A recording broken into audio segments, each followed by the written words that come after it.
Bonsoir à toutes et à tous, ravi de vous retrouver encore une fois ce soir dans 60 minutes pour comprendre. Numéro 9, déjà, j'aimerais à cette occasion vraiment vous remercier de votre fidélité naissante et qui devient de plus en plus solide et j'espère que ça continuera comme ça. Nous recevons vos tweets, nous recevons vos réactions Facebook et soyez sûrs que nous les prenons en considération. Donc n'hésitez pas à continuer à nous alimenter pour alimenter justement les débats et les discussions sur la page Facebook de Média TV et sur le hashtag 60MPC sur Twitter. Nous le faisons tous les soirs et en direct pendant 60 minutes avec des observateurs et des acteurs nationaux et internationaux. Et les experts et observateurs qui ont accepté d'être avec nous ce soir sur le plateau. Aminata Pani, vous êtes chargée de projet droits des migrants au sein du CNDH. Bonsoir, merci d'être avec nous ce soir.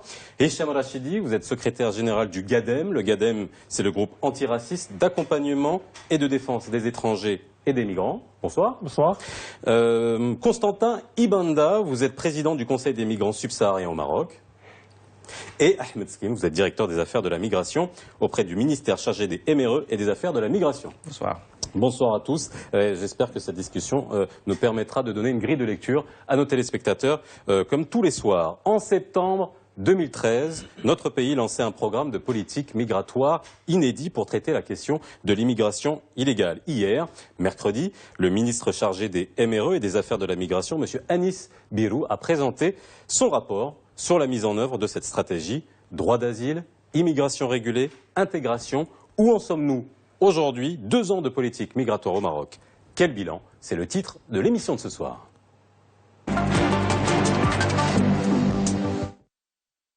Il y a 2 ans, la campagne de régularisation des sans-papiers a débuté au Maroc sur les recommandations du CNDH. Elle s'effectue suivant les directives de la circulaire du 16 décembre. Sont éligibles les conjoints de Marocains ou conjoints d'autres étrangers en résidence régulière au Maroc, ainsi que leurs enfants. Les étrangers disposant de contrats de travail effectifs ou encore ceux justifiant de 5 ans de résidence continue, et enfin les étrangers atteints de maladies graves. 6 mois plus tard, 16 000 demandes ont été enregistrées pour 2812 avis favorables et seulement 1604 titres de séjour délivrés. Les objectifs de la campagne sont donc loin d'être atteints. Le 27 juin, une commission nationale de suivi et de recours est mise en place. Présidée par le CNDH, elle présente un profil sécuritaire moins marqué. Aux côtés de représentants de l'intérieur, d'autres ministères sont conviés. Affaires étrangères, affaires migratoires, emploi, mais aussi la délégation interministérielle aux droits de l'homme et surtout plusieurs personnalités du monde associatif. Rapidement, elle préconise de régulariser l'ensemble des femmes migrantes en situation administrative irrégulière, soit 5060 demandeuses. Premier impact, le nombre de décisions favorables augmente de manière significative. Début décembre, à 1 mois de l'échéance du délai de cette campagne, 10 603 demandes sur un total de 22 917 sont acceptées. À l'heure actuelle, le bilan dressé par Anis Birou, le ministre chargé des Marocains résidant à l'étranger et des affaires de la migration, est plutôt positif. Les 82 bureaux des étrangers ont régularisé 18 694 migrants avec un taux de réponse positive de 68%. Malgré les chiffres encourageants, le volet juridique reste à améliorer. 3 champs sont concernés: l'immigration, les demandes d'asile et la lutte contre la traite des humains.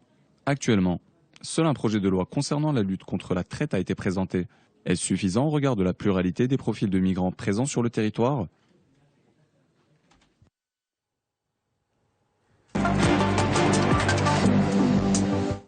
C'était un sujet de Ilyes Sadreni. Alors, on va essayer de comprendre quelles étaient les origines de la mise en place d'une réelle stratégie qui est quand même assez inédite au niveau du Maroc en termes de politique de migratoire. Et on ira chemin faisant à essayer de comprendre ce qui a été fait aujourd'hui et parler du bilan de cette stratégie et de cette politique. Alors, Aminata Pani, je rappelle, vous êtes chargée de projet droits des migrants au sein du CNDH.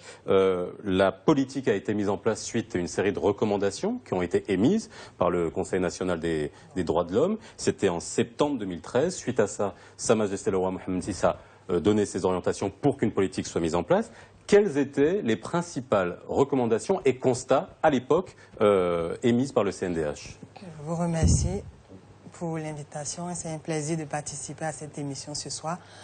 En effet, le rapport du CNDH a été publié le 9 septembre et il s'adressait essentiellement à différents acteurs, dont bien évidemment le gouvernement, mais aussi il prenait en compte différentes catégories notamment les étrangers en situation irrégulière pour lesquels les recommandations préconisaient certaines actions à mener, dont la régularisation, dont la protection des droits fondamentaux pour ces personnes. Elle concernait aussi des étrangers en situation régulière au regard de certaines lois qui avaient nécessité d'amender, dont la loi sur le travail, sur laquelle le CNDH a fait une recommandation pour voir dans quelle mesure elle pourrait être amendée.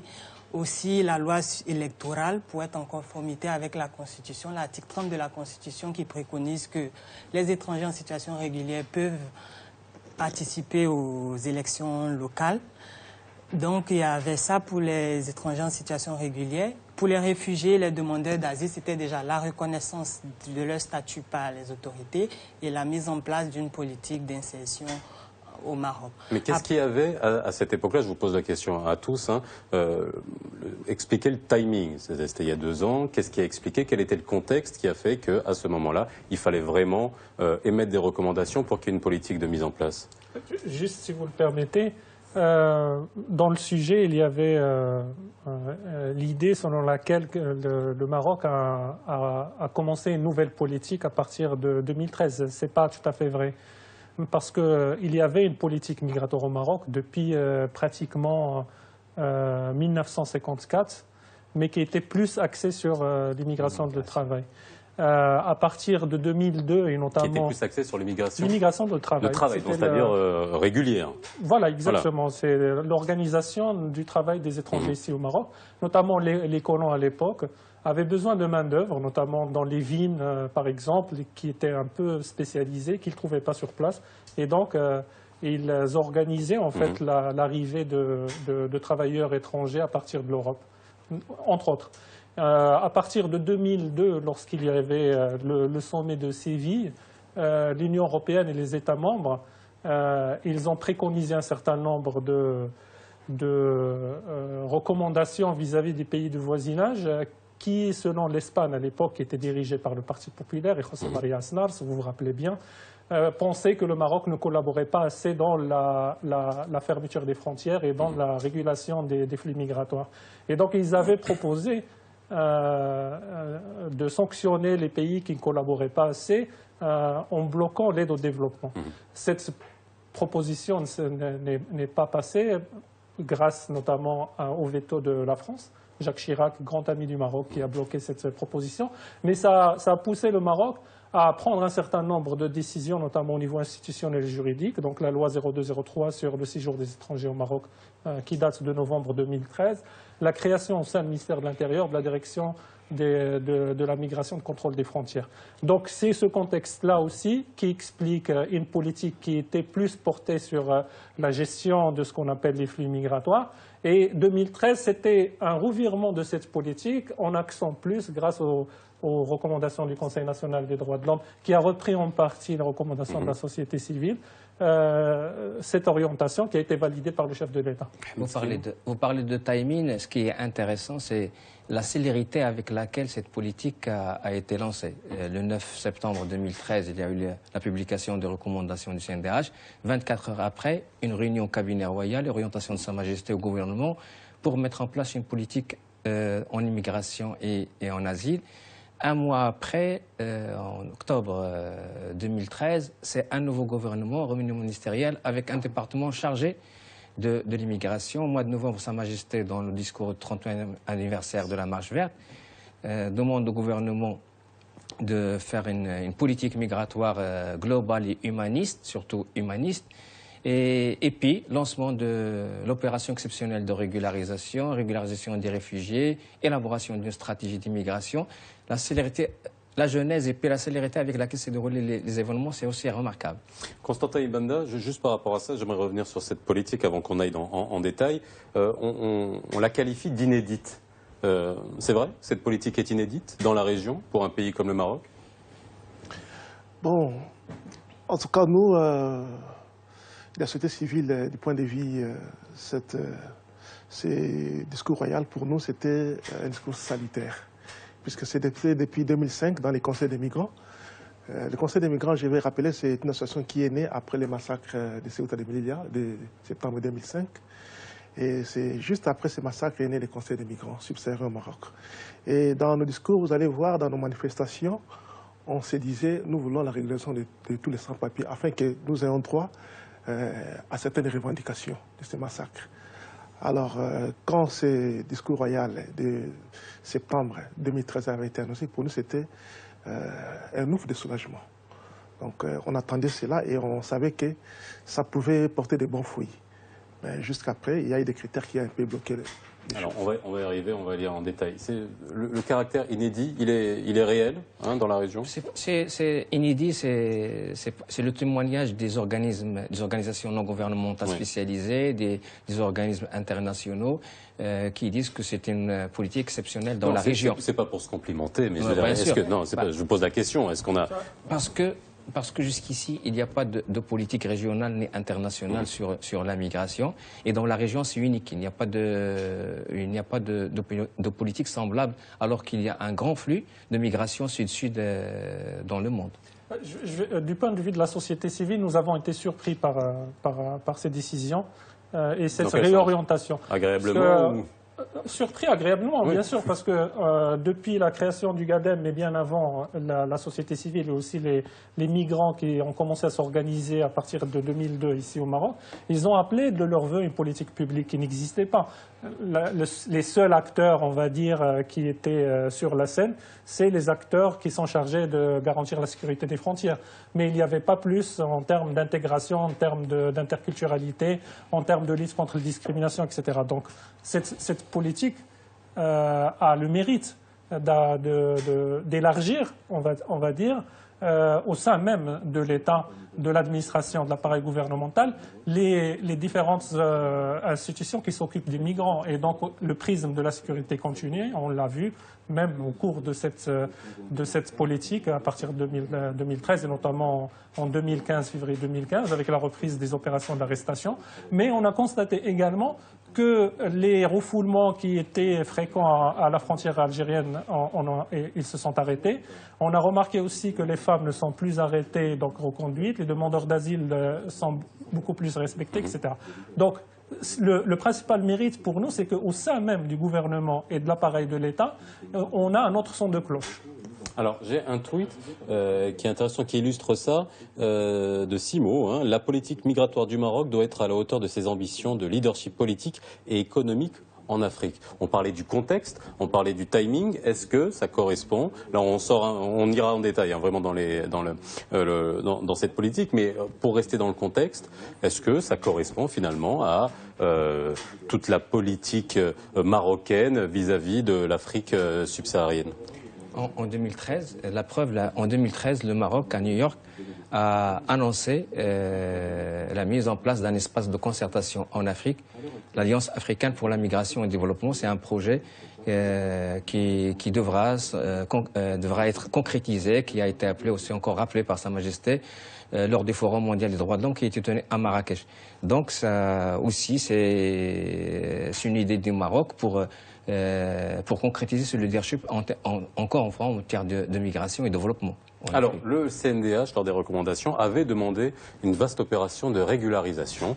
Donc, cette vaste opération de régularisation a eu lieu. Est-ce qu'on peut aller en détail? On parlait, le programme visait entre 25 000 et 45 000 immigrés clandestins. Est-ce qu'on peut faire un petit bilan de l'opération de régularisation?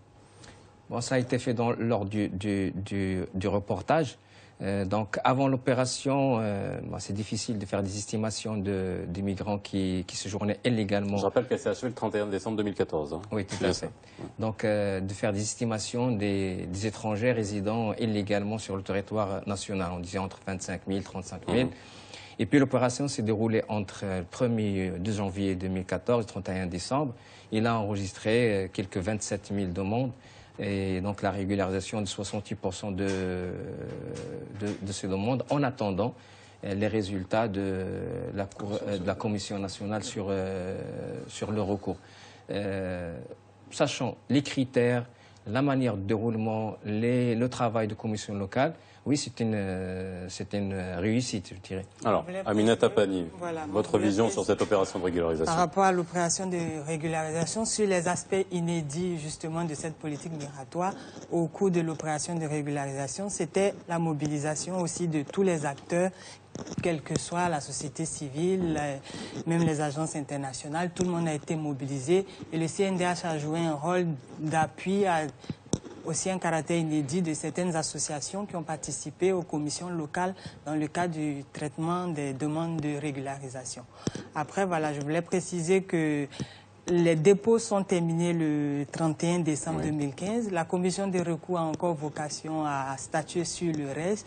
Elle est attendue et pour les autres avis, l'approche est assez globale. Au niveau du CNDH, nous estimons que il ne peut plus avoir C'était votre recommandation. Quel bilan vous en faites-vous, de manière qualitative? De manière qualitative, pour un chiffre de 68%, on ne pourrait pas dire que l'opération de régularisation n'a été un échec. Après, il faut voir par rapport au bilan qui avait été annoncé. On parlait de 40 000. On a l'habitude de dire que souvent les régularisations sont les meilleurs moyens de savoir les statistiques sur les personnes en situation irrégulière. Donc, au regard de ça, si on estime 40 000 personnes, que nous sommes à 28 000, moins de 30 000, cela nous conforte dans le sens qu'il faut, dans cette approche globale, régulariser tous ceux qui ont fait une demande de régularisation. Constantin Ibanda. Ah oui, par rapport à cette opération? Oui, pour les bilans, comme l'a dit Aminata, je crois que le bilan n'est pas mauvais, donc le bilan est déjà bon, puisqu'il y a 68%. Nous, par contre, ce n'est pas tout, puisque sur la demande, il y a eu au moins 26 000 postulants, les gens qui ont déposé leur demande, et nous avons même institué les papiers pour tous. Donc nous voulons que tout le monde qui a eu le temps de se mettre debout, d'aller dans un bureau pour déposer, qu'il soit régularisé. Donc les critères étaient vraiment trop très serrés. Ça ne peut pas satisfaire tout le monde. Si bien qu'il y a des gens qui avaient même l'ambition d'avoir leur séjour en bonne et due forme, mais n'ont pas eu. Et les gens n'ont pas eu même le temps de se préparer pour regrouper tous ces critères. Cela fait que nous disons... Alors quels sont ces critères? Justement, c'est vrai que ça c'est quelque chose qui a été mis en évidence de manière assez récurrente sur on va dire, pas la dureté de ces critères, mais bon, je veux dire des critères assez difficiles à remplir. Quels étaient ces critères? Deux observations, si vous permettez, juste pour permettre aux téléspectateurs de pouvoir mieux cerner un peu les enjeux.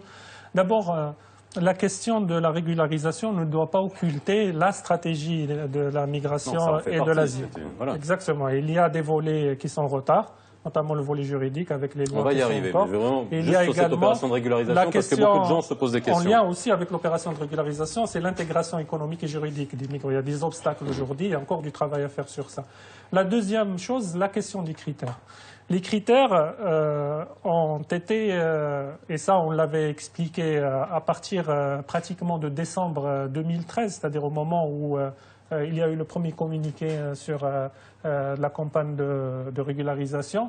On a considéré que les critères ont été élaborés de manière unilatérale. C'est-à-dire que la société civile a bien entendu été convoquée par le ministère chargé des affaires des Marocains résidant à l'étranger et des affaires migratoires. Il y a eu un processus d'information, un début de processus de concertation, mais ça s'est arrêté là. C'est-à-dire que le ministère a eu le mérite aussi à chaque fois de faire le point avec la société civile. Il faut le saluer. Qui a fixé les critères? C'est le ministère ou non, ça doit être avec le ministère de l'Intérieur? Voilà, avec le ministère de l'Intérieur. Et ça a été fait selon un benchmark sur les opérations similaires qui se sont déroulées un peu partout. Et donc, c'est particulier du point de vue timing. C'est rare de trouver une opération qui s'est déroulée, de régularisation qui s'est déroulée sur une année. Généralement, c'est 2, 3 mois, quelques mois, pas plus. Deuxième chose, c'est une panoplie de critères. 6 critères donc, qui ont été rappelés dans le reportage.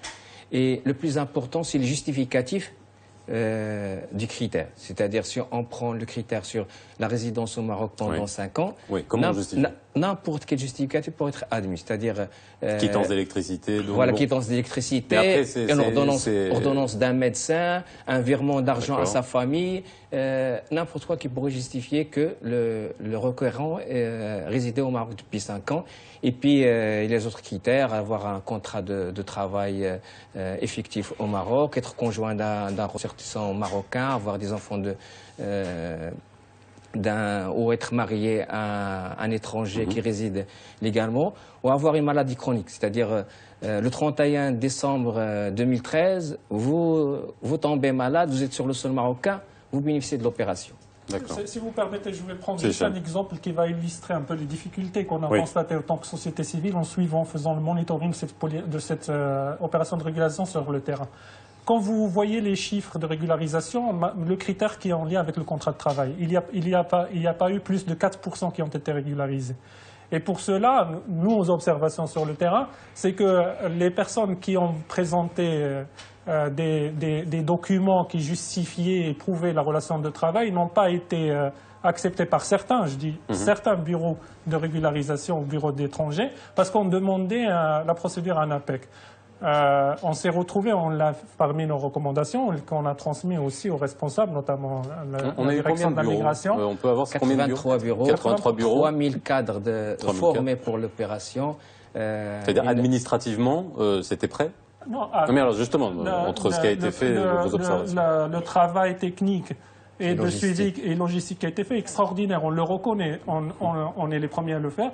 Le temps dans lequel ça s'est déclenché, c'est extraordinaire, ça on le reconnaît. Juste pour revenir aux critères du droit de travail, le code de travail marocain, il permet le principe de la liberté de preuve en relation de travail. Oui. Ça peut se faire par des témoignages ou par la description de leur travail. Alors que dans cette opération de régularisation, on demandait dans certains bureaux des contrats de travail visés par l'ANAPEC et le ministère de l'Emploi. Donc c'est là où on voyait que... C'est pourquoi il y a une commission de recours.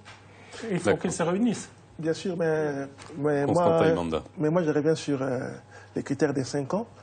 On a dit pour ces critères, il faut amener n'importe quoi. Un document qui justifie que réellement vous étiez ici au Maroc il y a plus de 5 ans. Mais vous savez que beaucoup de migrants étaient illégaux. Ils sont entrés par des moyens illégaux.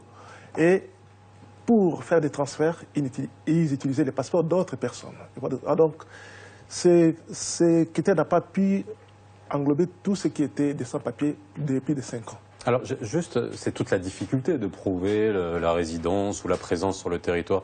Vous parliez de benchmark tout à l'heure. Comment ça se fait quand il y a des opérations de régularisation? Je pense à d'autres pays, comme la France, etc. Comment on justifie? Comment on peut justifier de sa résidence sur un territoire? À part, voilà, c'est tout avec des documents de voyage. Avec des documents de voyage, des entrées sur le territoire. Mais s'ils sont entrés illégalement l'opération, c'est compliqué. Ce que je voulais préciser, c'est que voilà, au niveau des bureaux, il y a vraiment eu une non-uniformité. Les critères ont été très souples à certains endroits et très rigides à d'autres. Donc, d'une région à une autre, nous, dans nos observations, grâce aux différentes commissions régionales qui ont fait le monitoring de façon locale, c'est que les contextes étaient différents d'une région à une autre. Il y a des endroits où il ne s'est pas du tout posé la question d'un contrat de travail ou de quoi que ce soit, où de simples preuves ont suffi, des témoignages ont suffi, et dans d'autres endroits où ça a été mal interprété. J'irai plus dans le sens de la mauvaise interprétation. Comme Hicham le disait, par exemple, quand on parle d'un contrat de travail, pour quelqu'un en situation irrégulière, il ne serait pas dans le quota des personnes en situation irrégulière. Encore une fois, c'est pas pour dénigrer le travail qui a été fourni. Nous le reconnaissons et on l'a reconnu à l'international. Je vous donne juste une anecdote très rapidement par rapport à cette question de contrat de travail. Quelqu'un de l'Ayoun s'est vu envoyer à Rabat pour demander l'attestation ANAPEC. L'attestation ANAPEC, il a vérifié sa nationalité, il était sénégalais. Or, il y a une convention d'établissement entre le Maroc et le Sénégal, et les Sénégalais n'ont pas besoin de cette procédure. Une précision, dans les commissions locales, il y avait des représentants de la société civile. Président, dans les commissions locales qui examinaient les dossiers, il y avait des représentants de la société civile. Non spécialisés. Ils n'étaient pas considérés comme un adhérent, par exemple. Il y a à boire et à manger sur cette question-là. Mais est-ce que l'intégration ne se fait pas aussi aux problèmes administratifs qu'on peut rencontrer par ailleurs dans notre pays? Écoutez, l'intégration au Maroc, elle est différente selon que l'on est dans le nord du Maroc ou dans le sud. Nous avons fait une enquête sur le terrain.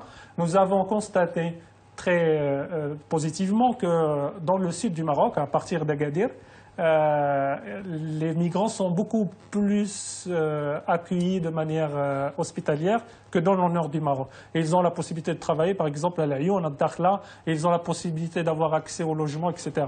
Mais dans le nord du Maroc, il y a beaucoup de difficultés. Donc même quand on parle des restrictions, il faut nuancer en fonction des spécificités aussi régionales et locales. Alors, j'ai un tweet, je vais vous le lire. On régularise, mais combien d'entre eux trouveront un job, condition sine qua non pour une vie digne? Alors là, on pose vraiment une question centrale que n'importe quel pays est en train de se poser. Là aussi, on a fait des propositions concrètes en tant que société civile. Il n'est pas question de faire rentrer ces personnes qui sont régularisées dans la compétition avec les jeunes Marocains dans le secteur de travail. Mais il y a des outils comme les coopératives. Pourquoi ne pas déclencher les coopératives pour permettre aux gens qui ont un savoir-faire, pour la majorité, on les connaît depuis plusieurs années, on les accompagne, et qui peuvent produire de la richesse pour leur compte, ils pourront aussi contribuer à la fiscalité. Il y a aussi les petites et moyennes entreprises. Il y a des outils et des mécanismes qu'il faut déclencher.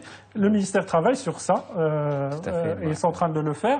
Mais à mon avis, cet argument de ils vont venir nous prendre notre job, etc., ça cache aussi c'est une vraiment volonté. Pas ce que je lis dans le tweet, hein, à condition sine qua non pour une vie digne. Alors on est plutôt dans un questionnement humanitaire, entre guillemets, humaniste. Constantin Imanda. Mais moi, comme les gens le disent souvent, les Marocains, que quand les migrants vont travailler ici, ils vont prendre leur job. Mais or, les migrants ont un apport aussi positif dans l'économie marocaine. Vous voyez, comme on le dit souvent, quand nous travaillons ici, nous payons tous les impôts. Et même en faisant les transferts, il y a des taxes qui sont perçues sur les transferts de fonds. Donc les migrants ont un apport très positif dans l'économie marocaine. Pourquoi avoir peur des migrants? On n'est que 26 000. C'est une goutte d'eau dans la population marocaine qui est de plus de 33 millions d'habitants. Est-ce que le Maroc... Ce qui était fait dans ce sens. Tout d'abord, il y a l'ouverture de la formation professionnelle aux migrants pour la mise à niveau, pour pouvoir trouver un travail. Et pour ça, il y a l'OFPPT, l'Office de la formation professionnelle et de la promotion du travail, qui a ouvert toutes ces formations aux migrants. Et deuxièmement, en tant que ministère, on fait des appels à projets aux associations qui proposent des projets de formation et d'insertion des migrants. Deuxième chose, il y a l'ouverture de services de recherche de l'emploi de l'ANAPEC aux migrants aussi. Et bien que ces services de recherche, donc il était fait pour les Marocains avec un identifiant sur la carte nationale, donc on a pu régler tous ces problèmes techniques pour que les migrants puissent bénéficier de ce service.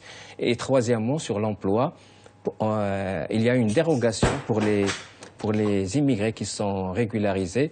D'habitude, un étranger qui trouve un job au Maroc, il faut qu'avant de viser le contrat par le ministère de l'Emploi, il faut qu'il y ait une attestation d'activité de l'ANAPEC qui stipule qu'il n'y a pas un Marocain qui a le même profil et qui a besoin de travail. Ça, c'est la politique qui est mise en place pour le travail des étrangers. Partout. Il y a une dérogation pour ces immigrés. Une fois qu'il est régularisé, qu'il a un contrat de travail, il est visé sur le champ. Pour un an. Pour une année. Alors, j'ai juste une question, et puis ça va me permettre de vous poser une question juste avant la pause. Je pense qu'on y répondra après. Mais sur Facebook, on nous dit d'accord pour régulariser les immigrés, mais à quoi ça sert? On revient dans ce qu'on disait tout à l'heure. À quoi ça sert pour les retrouver à mendier dans les carrefours des grandes villes, dans la plus grande précarité? On revient vers cette question-là. Est-ce qu'aujourd'hui, le Maroc n'est pas en train, nous qui avons été traditionnellement une terre d'émigration. D'ailleurs, je remercie tous les Marocains résidant à l'étranger qui nous regardent sur Média TV. On a une diaspora à l'étranger qui est énorme. Est-ce qu'on n'est pas en train de découvrir pas les problèmes, mais en tout cas de faire face à à quoi doit faire face une terre d'immigration? Je vous vois me regarder avec des grands yeux. Non, écoutez, ils m'ont dit parce qu'ils n'ont pas des possibilités autres, notamment ces outils-là, ces mécanismes tardent notamment la coopérative, la possibilité de pouvoir créer des entreprises, créer de la richesse. Ou par ailleurs, et c'est une idée qui a été mise sur la table, c'est la question des retours volontaires. La question des retours volontaires dans le cadre d'un projet d'accompagnement. Vous ne répondez pas à ma question. Là, c'est vraiment une question de perception par rapport à ce que la personne a posé sur Facebook. C'est-à-dire, en gros, est-ce que nous, Marocains, on va assumer aujourd'hui que nous sommes devenus, ou en train de devenir, une terre d'immigration. Il n'y a pas plus de mendiants étrangers que de mendiants marocains. Le seul problème, c'est qu'ils sont plus visibles que les autres. C'est ça qu'il faut dire. On est en train de parler de 30 000 personnes en situation administrative. N'oublions pas que c'est une infraction administrative, ce n'est pas un crime, ce n'est pas un délit. Mais ils sont beaucoup plus visibles. Donc, ce qui pose la question de la visibilité. C'est la question de la perception de la population. On continuera là-dessus juste après la